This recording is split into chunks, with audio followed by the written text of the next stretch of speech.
There's a book that almost every serious trader has read or claims to have read or has at least heard quoted so many times that the quotes feel like they were always just common knowledge. Trading in the Zone by Mark Douglas is built around 5 sentences.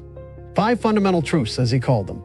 And if you spend any real time around trading content, you've probably seen all 5 of them somewhere on a forum signature, in a YouTube thumbnail screenshotted and posted without context, as if reading them once is the same as understanding them. Here's what I want to do in this video, and I want to be precise about it because it's different from what most content does with these 5 truths. I'm not going to simply list them and explain what they mean. I'm going to do something more useful and more uncomfortable. For each truth, I'm going to show you the specific observable behavior that proves a trader does not actually believe it, even when that same trader would tell you, with complete sincerity, that they do. Because here's the thing almost nobody says directly about these 5 truths. Reading them is easy. Agreeing with them intellectually is easy. Believing them in the sense that Douglas actually meant, where a belief changes your behavior automatically, without requiring willpower in the moment, is one of the hardest psychological achievements available to a trader. And the gap between intellectual agreement and genuine belief is exactly where most trading careers stall out. Before we go through these 5 truths one at a time, I want you to do something. Comment below right now before you hear my explanation of each one. Which of the 5 fundamental truths do you think you understand best? And which one do you suspect you struggle with the most, even if you can't fully articulate why? Just a guess. We're going to come back to this at the end, and I think you'll find your answer changes by the time we get there. Here's the first truth, exactly as Douglas wrote it. Anything can happen. Read on its own, this sentence sounds almost too simple to matter. Of course, anything can happen. Everyone knows the market is unpredictable. No trader watching this video would argue against that sentence if you asked them directly. And yet here's the behavior that reveals whether a trader actually believes it. A trader sees a setup that looks exactly like one of their best previous trades. Same structure, same confirmation, same context. And in that moment, something shifts. The position size creeps up slightly beyond what the trading plan specifies, not dramatically, just enough to feel like taking advantage of an obvious opportunity. The stop loss gets placed a little further away than usual because moving it in slightly tighter feels like it might cut the winner short. There's a sense, even if it's never spoken aloud, that this particular trade is somehow more certain than the others. That entire sequence of small adjustments is the behavioral proof that in that specific moment, the trader does not believe anything can happen. They believe functionally that this trade is special, that it carries less uncertainty than the rest of their trades. And the market does not know or care that this setup looks familiar. There are an unlimited number of forces acting on price at every single moment: other traders, institutional flows, news that hasn't happened yet, liquidity conditions that shift without warning.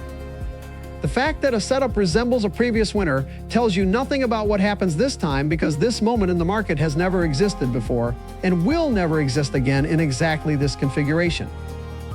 Douglas's point with this truth is not simply that surprises happen.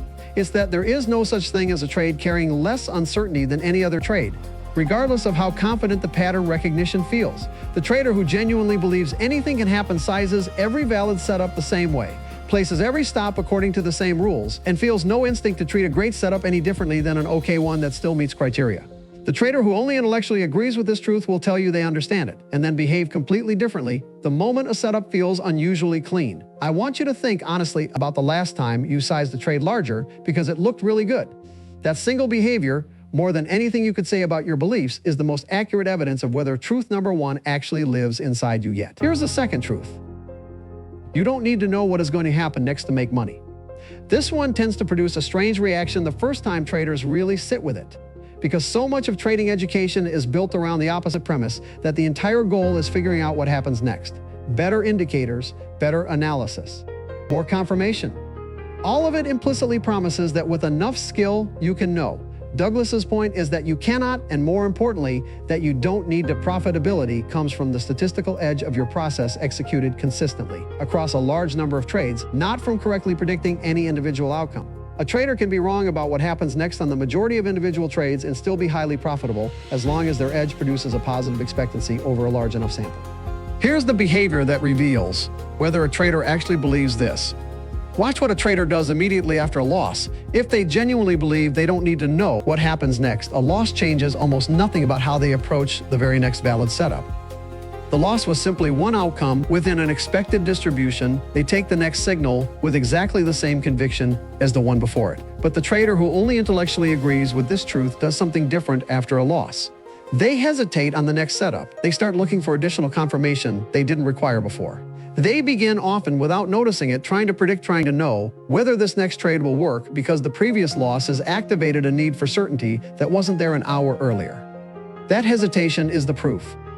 A trader who needs extra confirmation after a loss is a trader who, despite what they'd say if you ask them, believes on some functional level that they should have been able to predict the previous outcome and is now trying to avoid being wrong again by gathering more information before acting. Which is the exact opposite of operating from genuine acceptance that no amount of information ever removes the uncertainty of any individual trade. Here's the third truth, and this is the one that connects most directly to the first two. There's a random distribution between wins and losses for any given set of variables that defines an edge. This is the truth most directly responsible for explaining why a sound trading system can still produce 5 losses in a row, and why that streak of 5 losses says nothing about whether the system has stopped working. Your edge, whatever specific criteria define your setup, produces a known statistical outcome over a large sample, but the order in which wins and losses arrive within that sample is genuinely random. You might get your wins clustered early and your losses clustered late. You might get them perfectly alternating. You might get 10 losses before a single win. All of these sequences are equally possible within the exact same underlying edge. Here's the behavior that proves whether a trader actually believes this. A trader hits 3 losses in a row, trading their normal process exactly as designed. If they genuinely believe in random distribution, the 4th setup that meets their criteria gets taken with full size and full conviction. Because 3 consecutive losses inside a known positive expectancy system is not unusual. It's expected, eventually given enough trades. The trader who only intellectually agrees with this truth does something different at that exact moment. They reduce their size just to be safe. They start second guessing whether their strategy has stopped working. They might skip the 4th setup entirely, waiting for some additional sign that the system has reset. Every one of those responses is the behavioral signature of someone who, despite knowing the statistics, is treating the recent sequence of losses as meaningful information about the next trade, when randomly distributed outcomes, by definition, carry no predictive information about what comes next. I want to be specific about something here, because this is where the casino comparison that Douglas uses becomes genuinely useful rather than just a metaphor. A casino knows with mathematical certainty that they have a statistical edge on every game on the floor. But on any single hand of blackjack, the house can lose, sometimes repeatedly. The casino does not change its behavior, alter its rules, or hesitate at the table after a losing streak, because the casino operates entirely from the macro view. The edge plays out over thousands of hands, not any individual one. A trader who has genuinely internalized random distribution operates the exact same way. The behavior doesn't change based on the most recent outcomes because the most recent outcomes are not meaningfully connected to what happens next. Here's the 4th truth. An edge is nothing more than a higher probability of one thing happening over another. This truth sounds almost too obvious to need stating, and yet it might be the single most violated truth in all of retail trading, because it directly contradicts how most traders are taught to think about their setups before they ever encounter this book. Most trading education implicitly treats a setup as something closer to a prediction. This pattern means price will go up. This confirmation means the breakout is real. The language itself means confirmed smuggles in a level of certainty that an edge, properly understood, never actually provides. An edge does not mean something will happen. It means something is more likely to happen than its alternative across a large enough sample. And that's the entire claim it makes. Here's the behavior that exposes whether a trader has actually internalized this distinction. Watch what happens when a trader's setup forms perfectly. Every criterion met and the trade still loses. A trader who genuinely understands that an edge is only a probability, not a prediction, has no internal conflict about this outcome. The setup did exactly what it was supposed to do. It identified a trade where the odds were favorable. The odds being favorable doesn't mean the outcome was guaranteed. The loss is not evidence the setup failed. It's evidence that probability, by definition, includes the less likely outcome occurring sometimes. The trader who only intellectually agrees with this truth experiences something different when this happens. There's a sense of betrayal, a feeling that the setup should have worked. Sometimes there's anger directed at the market, as if the market did something wrong by allowing the less probable outcome to occur. That emotional reaction, betrayal, anger, the sense of being owed a different outcome, is the precise signature of someone who has been treating their edge as a prediction rather than a probability, regardless of what they would say if you asked them to define the word edge out loud. Here's the 5th and final truth. Every moment in the market is unique. This is in some ways the truth that contains all the others. Because if you genuinely accept that every single moment in the market is unique, that no 2 moments share an identical configuration of every variable acting on price at that instant, then truths 1 through 4 become almost unavoidable logical consequences, rather than separate principles you have to remember. But here's the specific behavior that reveals whether a trader actually believes this, and it's one of the most common patterns in all of trading psychology. A trader takes a loss on a setup.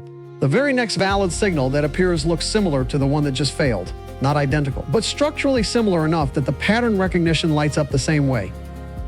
And the trader hesitates or skips it entirely, because some part of them is treating this new moment as a continuation of the previous one, as though the failure of the last setup carries forward into this one simply because they resemble each other on the surface. This is the precise violation of truth number 5. The previous setup and this new one are not the same moment.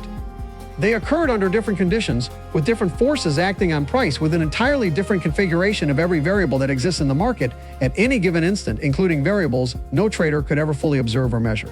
The resemblance between two setups is a pattern recognized by the human mind for the purpose of defining an edge. It is not evidence that the two moments are connected in any causal way. The market has no memory of the previous trade.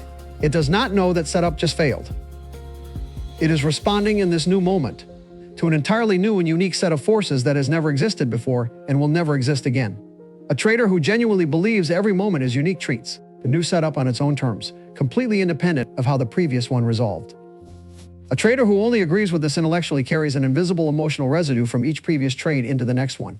Residue that has no business being there, according to the very principle they claim to believe in if you ask them directly. Now, I want you to go back to what you commented at the beginning of this video. Which truth you thought you understood best and which one you suspected you struggled with most. Here's what I want you to do now. Pick one of the 5, just one, and think of a specific real trade from your own history where your behavior in the moment contradicted that truth. Not a hypothetical, an actual trade you can remember clearly. The size you took because the setup looked too good to pass up. The hesitation after a loss that had no business affecting the next decision. The anger at a probability that simply didn't resolve in your favor this time. Comment that specific memory below, along with which truth it violated.